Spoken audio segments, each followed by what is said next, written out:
Welcome to Biztech SME Show, where we feature SMEs, both small and large, sharing their entrepreneurial journeys and also imparting the lessons that they've learned during the journey.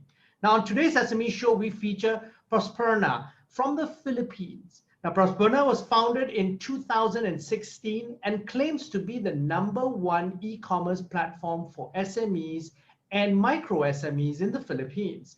It allows users to create an online store and sell their products on the internet via Facebook, Viber, or WhatsApp. Here to tell us more is Dennis Velasco, CEO of Prosperna. Welcome to the show, Dennis. Hey, Brian, great to be here. Well, super happy to be here, and thanks for having me. Yeah, now, Dennis, let's start by taking us through an overview of what you do and a quick recap, perhaps, also of your journey so far. Yeah, sure. So today, Prosperna is on a huge mission to empower 100,000 Philippine micro, small, and medium-sized enterprises with what we believe is the easiest e-commerce platform. So especially in this day and age where there's been a massive rapid adoption of technology, due to the lockdown and the pandemic. So that's currently what we're focused on, is really helping, those small businesses that didn't have access to technology before. Now, you started this business in 2016, and before you set up Prosperna, you were in the US. Tell us a little bit about your journey coming back to the Philippines and leaving very good opportunities in the Silicon Valley. You work for Salesforce, you work for Xero as a VP of sales. Tell us about some of the motivations behind the move. Yeah, and there might be some similar stories to this, but for me, my parents is really where it all started. They were actually both small business immigrants, and their dream was to go to America for more opportunity, right? Just like a lot of people, and there's nothing wrong with that.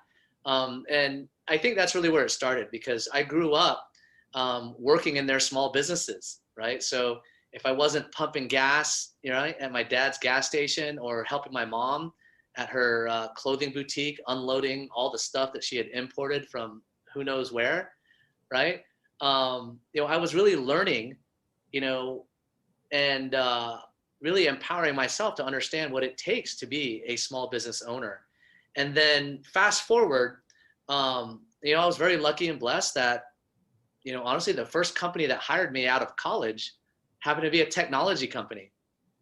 And so from there, I started to really combine, those two things that were ingrained in me, right? The entrepreneurism that comes along with, being a small business owner. And then number two, what technology can really do to change the game. Now, where do the Philippines come in? The interesting thing, Brian, is I never came to the Philippines until I was 12 years old. In fact, okay. I kid around sometimes because I've had to, learn the Tagalog language just on my own without having a course. I've never taken Tagalog my entire life. So you didn't speak Tagalog at home when you were in the US? No, because my parents were very strict, and they knew that if they didn't want their kids getting beat up at school, you had to speak English. Yeah. And so the first time I came here, I was 12 years old. And that's when two things really struck me.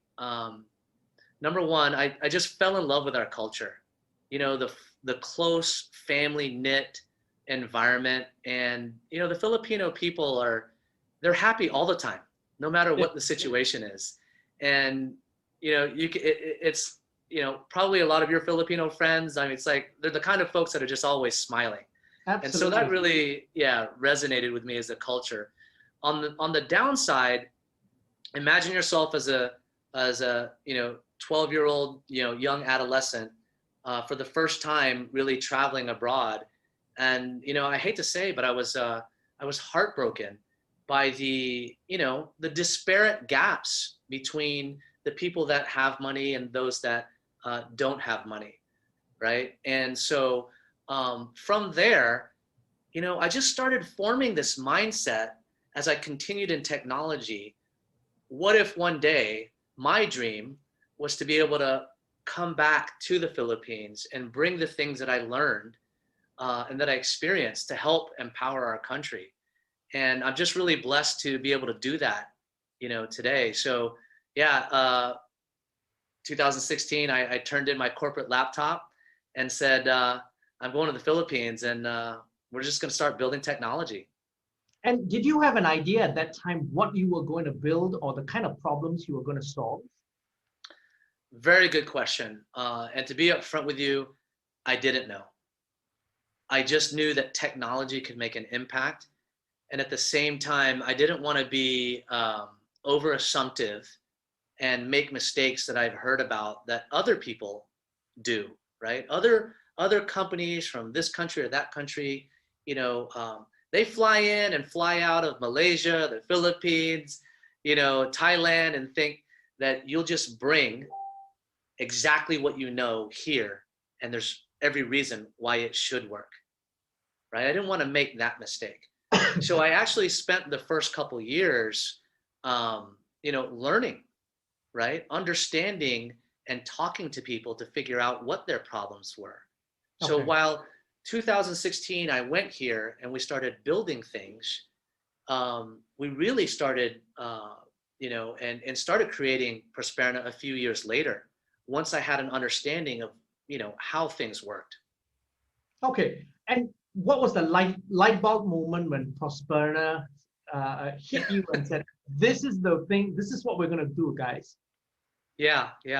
Well, as you mentioned, one of my roles in the U.S. was, I had a great opportunity to run sales nationwide for, a competing brand in the online accounting software space. And, that was Xero, and we were focused on, cloud accounting software for And that was the SMEs. early days of Xero. Yeah. They were just breaking into the U.S. and they wanted to upseat the incumbent of QuickBooks, right? And so, marketing and selling products and services in the Western world, it's one in where it's important that customers have as much choice and they can research and read what kinds of services that they want to use for their business. Well, what I saw here was pretty glaring, and the way companies, small, medium, and large, were marketing and selling their products were so traditional. You would walk into a mall, right? Back then, a few years ago, haven't been to a mall lately, but you would walk into a mall and people would actually be giving and handing out brochures, right? For whatever product, health and wellness products, for real estate, for restaurant promotion coupons. They're just handing them out, paper and flyer, hand by hand, right? And I said, oh my gosh, that doesn't look very fun. And there's got to be, the proverbial entrepreneurial statement, there's got to be a better way. Right. Okay. Yeah. So we started trying to figure out how we can help these brands improve how they market and sell their products. Because again, if you put the consumer first, right? Consumers should be able to look you up, find you, and just like normal, they would compare what works for them before they engage with you, right? And the pushing of paper is really the opposite of that. It's like, wait a minute, I'm not looking for your product or service. Why are you looking at me right now? So then walk us through then what you did from that idea stage to execution, and what was your go-to-market strategy once you started executing? Yeah, so at that stage, what we did is, to be honest with you, we were first, we just first created some very simple mock-ups and very simple examples of software. And we were just, giving it out as a beta test, right? To a few friends and people that, I know in the industry, and, seeing what they thought, right? And then from there, something magical happened, which is where they started, telling their friends and other, colleagues of theirs on how they were using this new gadget and how it was helping them save money or be more efficient in their business. And then, you have to take your business though, because it's easy to give something away for free, Yes. right? And I mean, who doesn't want to take anything for free? And the real test is when you say, okay, it's no longer for free. And now you start marketing it and asking companies who don't know you and presenting your solution in a way in which, will this help your business? And if it does, are you willing to pull your credit card out of your back pocket and pay for the service on a monthly basis? And that's really where the rubber meets the road, is, are people really willing to go from idea to go, you have something great and I'm willing to pay you for it? And, that's one of those magical moments that a lot of startups and, companies of any category, are hoping for and on a constant search for. Yep, the product Right? market fit only happens when there's an exchange of currency. Very well said. You nailed it. That's exactly it. And from there, we said, look, this kind of software, you just, software is getting easier to create, but, it doesn't get built overnight, right? Yeah. People get this misperception that, oh, Facebook, Airbnb, whatever, fill in the blank, Google, wow, they're so successful. It's software. It's easy. It's like Netflix. You just, press go, right? And that's a really big misperception. So we said, look, we want to do it right, and we're going to start with a vertical approach. Instead of trying to be all things to all people, let's start with a certain specific vertical community, and then we will start adding other vertical features that will help us expand, right? So that was really, the simplest way to look at our, go-to market. And which were the first three that you targeted in terms of verticals? Yeah. That is interesting because the first industry that we started with, Brian, was actually the industry that many countries in Southeast Asia, it's one of the industry that's made many countries really flourish. And that is the real estate industry. Okay. Now, the funny thing is, Brian, about the real estate industry, and I'm curious what you think about this, but real estate industries and companies around the world have always known to be laggards in technology, right? They're not exactly the early adopters, right? And the good news about real estate is that if you're going to be in real estate, you need to make yourself found. So for us, right, or like any technology company, you have to find a way to make it easy to find your customer. I mean, how many? You've got to get customers to come to their store and then get them to have repeat customers. You've got to drive conversion. So that's your job as a marketplace. Yeah. And so we knew that real estate was one of the top 6 economic drivers in the Philippines. So we knew that A, they had some money to spend, right? Because they were growing. We knew that B, they have to make themselves found. So as a company that wants to promote our solutions to help them, we could easily find them. And the only thing missing was, did we build something that they wanted? Yes. Right. And so we started growing in the real estate industry, by building our brand. And we knew that we wanted to cut across other verticals. So actually it was only midway into 2019 when we decided to expand into other verticals.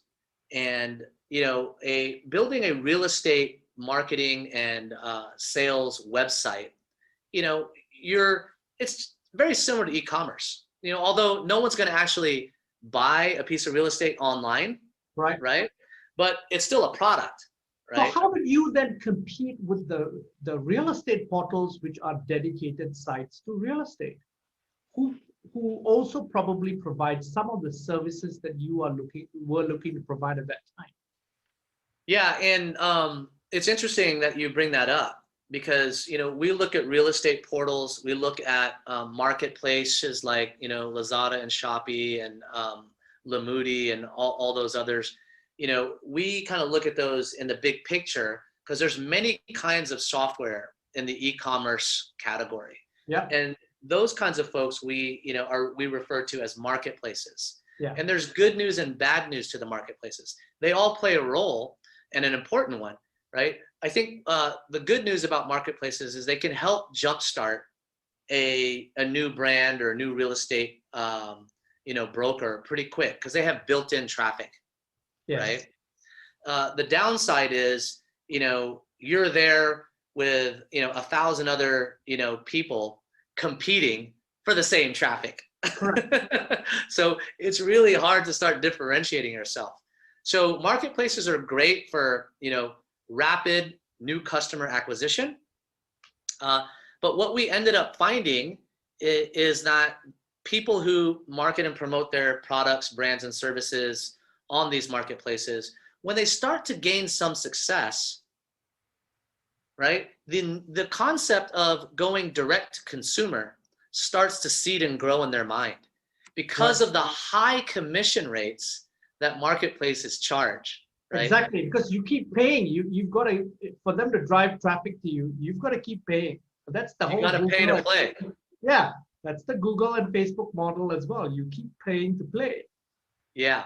And if you're successful and you have a good product, right, and that's obviously part of the goal, then, the world has, historically been built, right, of importers and exporters trying to get their, whatever they're making direct to their customer. Yep. And even in the online go-to market of a brand, that philosophy is still there. And that's where having your own online store with your brand.com is important, because after you get some awareness, you want to expose them to all of your other products and services in your catalog instead of losing them, to other competitive products and services on a marketplace. So I see merchants and brands, having their own online store and working with marketplaces actually as a cohesive strategy. Okay. Right? Yeah. So they might put promotional products, right, to get their brand name out there on the marketplace. Right. So once people know them, then they'll go, hey, I want to find if Brian Fernandez has his own online store. He probably has a lot of other cool stuff. And that's where your own brand.com comes into play. And so where among your customers right now today, which are the top verticals that you're seeing adoption in? Yeah. So this might be no secret to others, but from a pure data standpoint and where Prosperna is today, I'd say over 40% of our customers are in the food and beverage industry. And then we have maybe 25% in the health, beauty, and wellness, right? Because even though we're locked down, we want to still look good and feel good, right? Yeah. And then you start getting into those things that, are the personal items like the apparel, accessories, and then digital gadgets. So those are probably the top 4 industry verticals, that are really moving fast to rapidly adopt e-commerce. And Dennis, you've got a lot of competition in this space. Who do you see as your biggest competitor, and what makes you special? Putting me on the line, so it's all good. So, honestly, I think the market is really, really big because the Philippines and Southeast Asia is really at the very beginning of the growth of e-commerce. So, naturally, there are the competitors from abroad, right? Yeah. And they have been in this business for 10, 15 plus years, right? So I won't be naive enough to not recognize them. And I appreciate them because you know what? The more people think about them, guess what? Guess what business owner doesn't want choice? Absolutely. Faster, cheaper, better. If you could provide that, you've got their business. And you start your packages with as little as 10 US dollars, right? 495 pesos. You got it. That's Yeah, right. per And month. Yeah. we say in the Philippines that that's less than a Jollibee per day. Really? Is Jollibee that expensive now? I haven't been in the Philippines in a while. That's quite a lot. Wow. Okay. Yeah, yeah. But yeah, for 495 pesos, or equivalent to $10, people can have their own brand.com online store. And imagine what that does to level the playing field, Brian, because these kinds of applications used to only be accessible for big companies. Yeah. And these kinds of subscriptions and software programs are 2.5 times the cost if you were to go with an outside of the country type of provider. And they don't have local support, and they're not building needs with the top priorities of the local country of the Philippines. So, whether it's technology or any product and service, it really is the consumer first that really wins, in my opinion, on the business strategy. And I believe that's what's happening. Now, Dennis, Filipinos are by nature very social. They were even in the early days of the mobile phone, Filipinos were the biggest users of SMS in the world. And so they've always adopted mobile technologies very quickly. Where do you see, and you say, the Philippines is the very early stages of e-commerce. What's the split like, and what are the growth trajectories being forecast? Yeah, so I think the really positive news about what's happening in the Philippines is, first, if we look at the numbers prior to COVID, right? E-commerce was already growing at a rate of 28% in a compounded annual growth rate, which, for any industry, that's solid. Yep. Right. And then now, retail traditional foot traffic has declined by 70%. Right.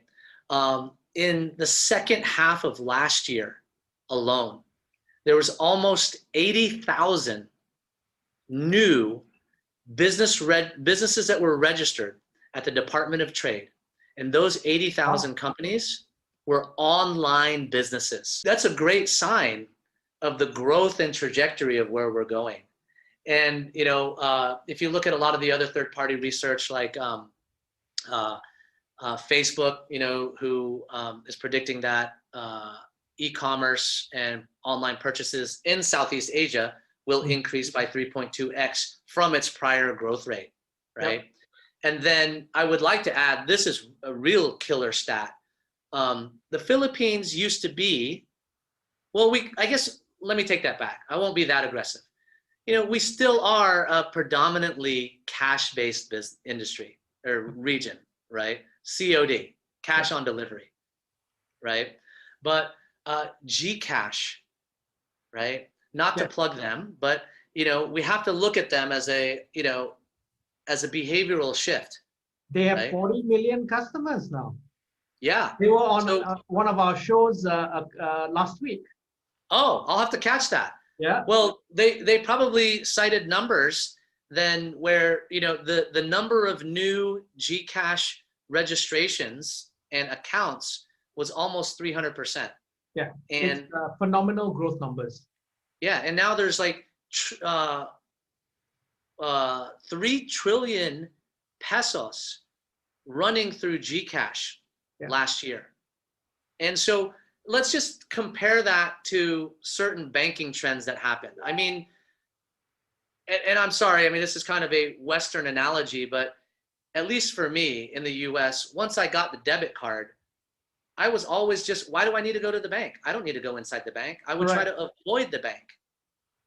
And in fact, in the Philippines, what's happening is two things that we also interviewed CIMB Philippines, I think 2 weeks ago. And if you look at what they are doing together, because they are collaborating, you've got 40 million customers that are Gcash customers. You've got 4 million CIMB Philippines digital only bank, no physical footprint Yes. in 2 years. So from those numbers, you can see phenomenal growth because it takes advantage of Philippines geographical spread. So instead of going to a physical bank, essentially digital transactions would empower people, as far as Luzon, they don't have, everything doesn't happen in Manila. It could be in No. Luzon, and you could be a power seller on your platform, Dennis. Yeah, I mean, and so who would want to go back in time, Yeah. right? Once they get on that. So I think those are just, Brian, I think those are just really promising, behavioral shifts, that are really, in my opinion, going to make the world of the micro and small to medium enterprises, it's going to give them so much more opportunity. And, that's really why I came to the Philippines, is to see that evolution happen. Now, how has that worked out for you financially? What sort of revenues are you doing right now, Dennis? You don't want to hold anything back, do you, Brian? Well, if you're interested in seeing an investor pitch deck, maybe we can talk afterwards. But here's what I will share. We've been very blessed to see very significant double-digit growth rates. And, we are on track for a significant growth of 5+ digits in terms of number of customers. Now, these aren't just free customers that kind of log in and create an account and never come back. So these are actually minimum paying you $10 a month. They're That's paying right. customers. That's right. That's right. And so, but yeah, maybe I'd love to come back on Biztech Asia in a few months, and we'll share some of the updates with you on what our revenue is looking like. I think we'll do that at some point, Dennis.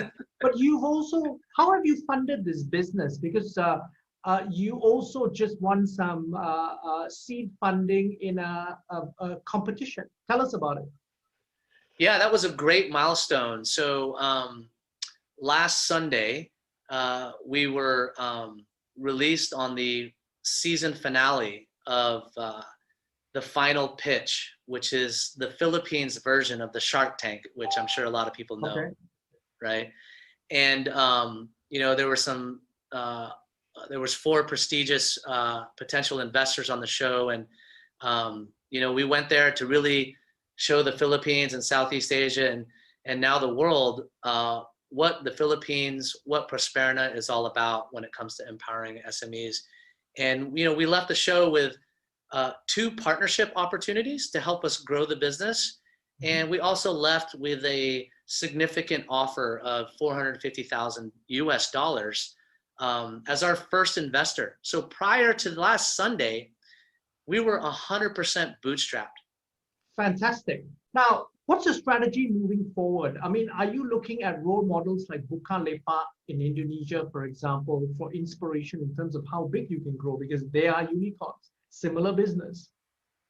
Yeah, they are very, very interesting. And I really respect, how, number one, before, COVID and all this stuff was happening to the world, they really took the step forward and had the courage to start working and helping micro and small to medium-sized businesses with technology and e-commerce. So I really like that. And we certainly have started to pay attention to what the rest of Southeast Asia is doing, because I think there's some definite potential synergies. For us and our future, we're really 300% focused, on helping the small to medium-sized company with helping them get direct to consumer. And what we're doing is trying to remove all the friction, because it's going to be harder and harder as the entire world is adapting to technology. It's not just the Philippines, it's not just Indonesia, not just Malaysia. The whole world is adapting technology. Yeah. So it's going to be harder and harder to get those developers and technical resources, right? And SMEs, are going to need that friend in the technology business to help them, put together the payments, put together the shipping, put together rewards and promotions, and get their brand across different channels. So we're just super focused on, being there to help them through that journey, right? Now, Dennis, final questions.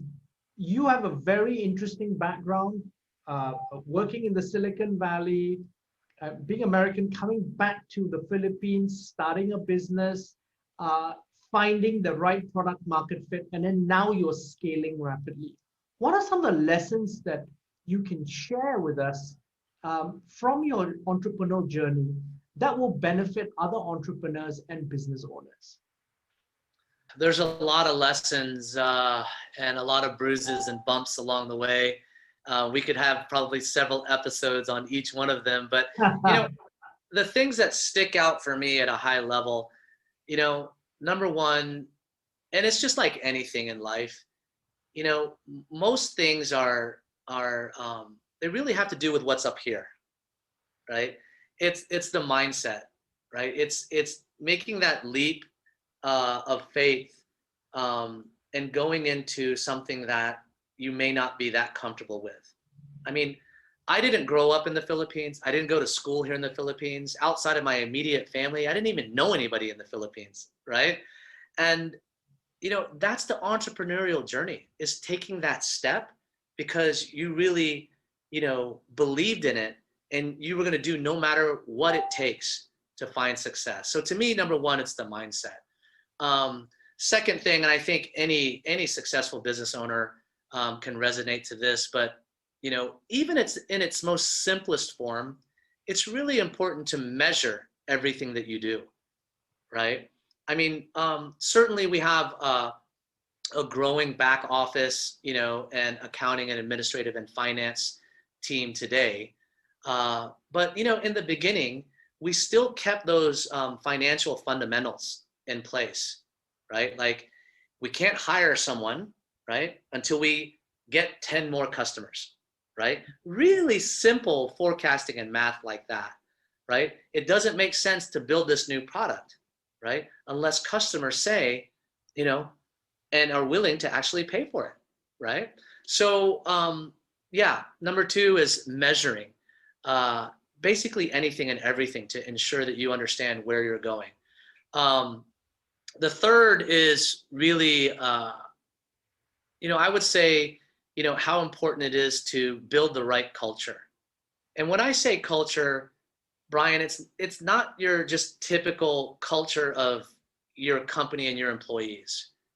It's really about, the culture and the brand and the promise that you make to your customers, to your partners, to your community, even to your competition, right? I really think that technology and entrepreneurship, can really do great things to make any country, not just the Philippines, a better place. And technology is just one of those things that we believe can be that bridge. Now, Dennis, it's been a fascinating conversation. Thank you for taking your time to be on the show. Thank you, Brian, and congratulations to you and the Biztech Asia community, because I think it's really important to continue just creating awareness and bringing everybody together. So thanks again for having me. Thank you. I'm Brian Fernandez, and I've been speaking to Dennis Velasco of Prosperna on Biztech SME Show. This video will be on our Facebook and LinkedIn sites, as well as our website, www.biztech.asia. Please like and subscribe to our various platforms. Thank you very much for tuning in.